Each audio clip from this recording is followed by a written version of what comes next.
अस्सलाम वालेकुम व्यूवर्स, मैं हूं मोहम्मद अनस हमज़ा और आप देख रहे हैं यूट्यूब चैनल केमिस्ट्री टॉक।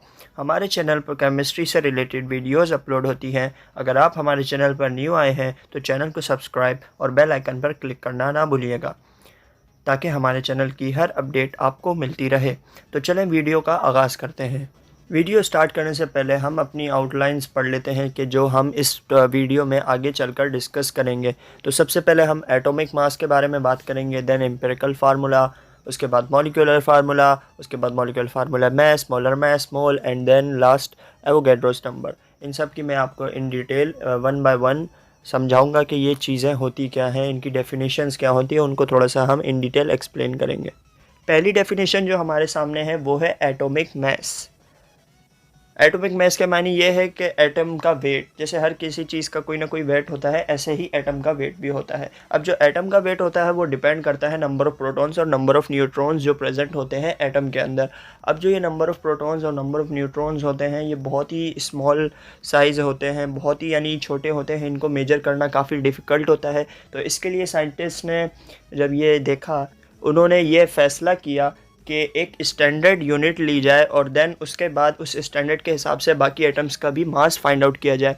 तो उन्होंने कार्बन को जब देखा तो कार्बन के अंदर 6 न्यूट्रॉन और 6 प्रोटॉन्स उन्हें मिले। तो उनकी वजह से उन्होंने कहा कि 12 एटॉमिक मास यूनिट जो है वो कार्बन का उन्होंने सेट कर दिया। देन फर्दर हमें जो जितने भी एटम्स हैं उनके एटॉमिक मास कार्बन से रिलेट करके ही पता चले। अब हम इसकी एटॉमिक मास की डेफिनेशन को देख लेते हैं। Atomic mass is the average mass of naturally occurring isotopes which is compare to the mass of one atom of carbon 12 AMU।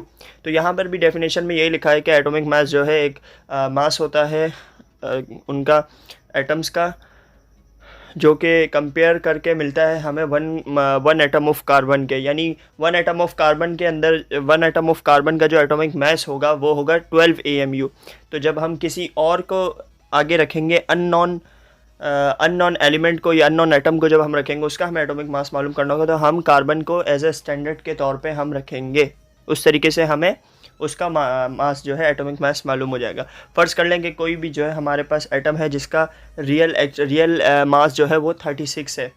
तो हमें नहीं पता कि शुरू में कि उसका एटॉमिक मास जो है 36 है। तो हम क्या करेंगे, एक जगह पे अपना कार्बन का एक एटम रखेंगे। जब हम देखेंगे कि उसका मास ज़्यादा आ रहा है कार्बन से, देन हम दूसरा कार्बन का एटम रखेंगे, फिर चेक करेंगे। जब हम तीसरा कार्बन का एटम रखेंगे तो वो 3 × 12 36 हो जाएगा। फिर हम देखेंगे कि बैलेंस वैन जो है इक्वल हो गया। तो इट मीन्स के जो हमारा अननोन एटम है उसका एटॉमिक मास 36 है, यानी कि हमने उसको कंपेयर किया कार्बन के एटॉमिक मास से और उसका एटॉमिक मास फाइंड आउट कर लिया। एटॉमिक मास के बाद अगली डेफिनेशन है हमारे पास empirical formula. The empirical formula is the formula which describes the smallest और the least ratio of the combining atoms of different elements present in a molecule. Empirical formula जो है एक फार्मूला है जो कि हमें सबसे छोटी और लीस्ट रेशो जो है किसी भी एटम्स या मॉलिक्यूल्स की बताता है। यानी कोई मॉलिक्यूल हमारे पास मौजूद है, फॉर एग्जांपल हमारे पास बेंजीन मौजूद है, उसका जो एक्चुअल फार्मूला है वो है 6,6H6, लेकिन जो इसका एम्पिरिकल फार्मूला बनेगा वो बनेगा CH का मतलब ये है कि इसके अंदर 1 रेशो कार्बन का है और 1 रेशो हाइड्रोजन का, यानी जितने नंबर ऑफ़ एटम्स कार्बन के हैं उतने नंबर ऑफ़ एटम्स हाइड्रोजन के। तो एम्पिरिकल फार्मूला हमें स्मॉलेस्ट या लीस्ट रेशो जो है एटम्स का आपस में या मॉलिक्यूल के दरमियान अंदर जो एलिमेंट्स प्रेजेंट होते हैं उनके दरमियान रेशो हमें बताता है एम्पिरिकल फार्मूला। थर्ड जो डेफिनेशन हमारे पास सामने आ रही है वो है molecular formula. The molecular formula shows the actual number of the combining atoms of all the elements present in a molecule and is always an integer multiple of empirical formula. तो molecular formula का मतलब ये है कि molecular formula के अंदर हमें जो मॉलिक्यूल होता है उसके एक्चुअल नंबर ऑफ़ एटम्स पता चलते हैं, यानी कितने एटम्स आपस में कंबाइन होकर मॉलिक्यूल बना रहा है। तो फॉर एग्जांपल हमारा जो एम्पिरिकल फार्मूला था उसका जो CH जो एम्पिरिकल फार्मूला था उसका जो हमारा C6H6 हमने देखा था वो था उसका मॉलिक्यूलर फार्मूला। और मॉलिक्यूलर फार्मूला जो है वो एम्पिरिकल फार्मूला के इंटीग्रल मल्टीपल होता है, यानी इसका आप फार्मूला देख सकते हैं स्क्रीन पे मौजूद है कि molecular formula is equal to empirical formula multiply by n जो है वो कोई भी होल नंबर हो सकता है, कोई भी इंटीजर हो सकता है।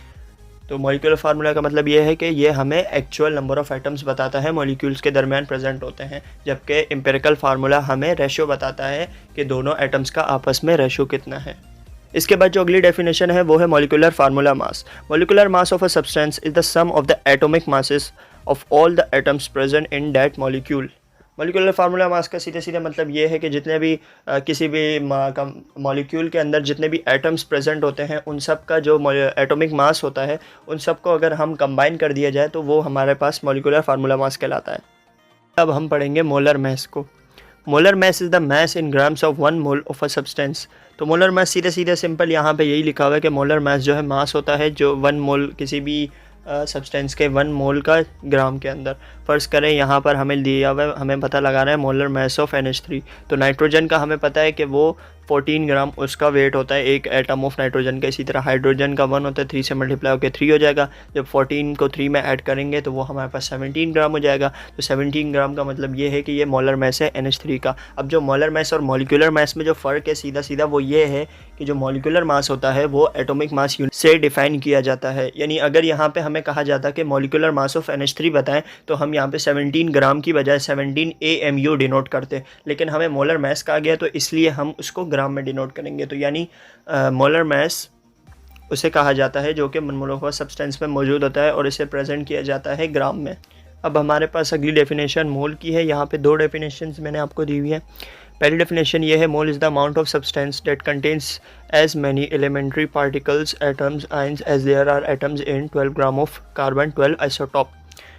पहली डेफिनेशन का मतलब ये है कि मोल जो है एक सब्सटेंस किसी भी सब्सटेंस के अमाउंट को कहा जाता है जिसके अंदर उतने ही पार्टिकल्स मौजूद हों जितने के 12 ग्राम ऑफ कार्बन में मौजूद होते हैं। दूसरी डेफिनेशन है it's also define as the mass of any substance equal to its atomic mass molecular mass in grams.